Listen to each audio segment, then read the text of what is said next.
राज्यात परवा घडलं, ते जे फोटो नंतर व्हायरल झाले की काही ठिकाणी फक्त त्यांचे चरणच आपल्याला दिसून आले, बाकी सगळं त्या ठिकाणी खाली पडलं होतं, ते अनेक जणांना बघवलं नाही. अंगावर शहारा येत होता की अशी जर वेळ येत असेल महाराजांवर, आणि जरी मूर्ती प्रतिमा जरी असली, एक औपचारिकता जरी असली, तरी त्या मागच्या ह्या सरकारच्या असलेल्या ज्या भावना आहेत किंवा अतिशय खालच्या पातळीला जाऊन महाराजांचं नाव वापरलं जात असेल, आणि आज त्यांच्या पुतळ्याची ह्या पद्धतीत खरं तर ती विटंबना करण्यात आली. कारण का तुम्हाला माहिती होतं की तो पुतळा जो होता तो कमकुवत होता. तुम्हाला माहिती होतं की ज्या कॉन्ट्रॅक्टरला तुम्ही ते दिलेलं, तो केवळ तुमच्या मुलाला खुश ठेवण्यासाठी तुम्ही त्या कॉन्ट्रॅक्टरला दिलेलं. पंतप्रधानांना खुश ठेवण्यासाठी तुम्ही त्या पुतळ्याला अनावरण त्यांच्या हस्ते केलं. जसं हे सरकार आहे तसा तो पुतळा होता.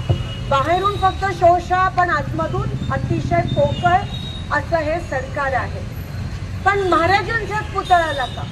आज अरबी समुद्रात पण अनेक वर्षापासून प्रस्तावित आहे, तिथे तुम्ही उभा नाही करत, आणि जे आहे त्याची तुम्ही विटंबना ह्या पद्धतीत करता. त्याच्यानंतर त्या गोष्टीला अतिशय छोटं असं तुम्ही म्हणतात, हवा एवढी होती की तो पुतळा त्या ठिकाणी पडला. म्हणजे ह्या पद्धतीचं मुख्यमंत्र्यांकडून भाष्य होत असेल तर आज जनतेने कुठे बघितलं, कुठे बघायला पाहिजे? आज बदलापूरमध्ये जे काही घडलं, आज 4 वर्षाच्या लहान मुलींना पण सोडलं नाही आहे या विकृत मानसिकता असलेल्या लोकांनी किंवा या सरकारने. आणि म्हणतात त्याच्या मागे राजकारण आहे, या पुतळ्याच्या मागे म्हणतात हवा एक वेगळं कारण आहे. म्हणजे ह्या पद्धतीत जर त्यांचं बोलणं असेल तर एकंदरीत दिसून येतं की ते आता सापडले गेले आहेत. त्यांची उलटी गिनती सुरू झाली, त्यांना उत्तरं नाही आहेत लोकांना द्यायला. ते फक्त लाडक्या बहिणीच्या मागे लागले.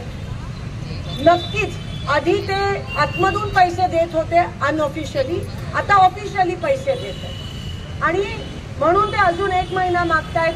निवडणुका जाहीर करत नाहीयेत.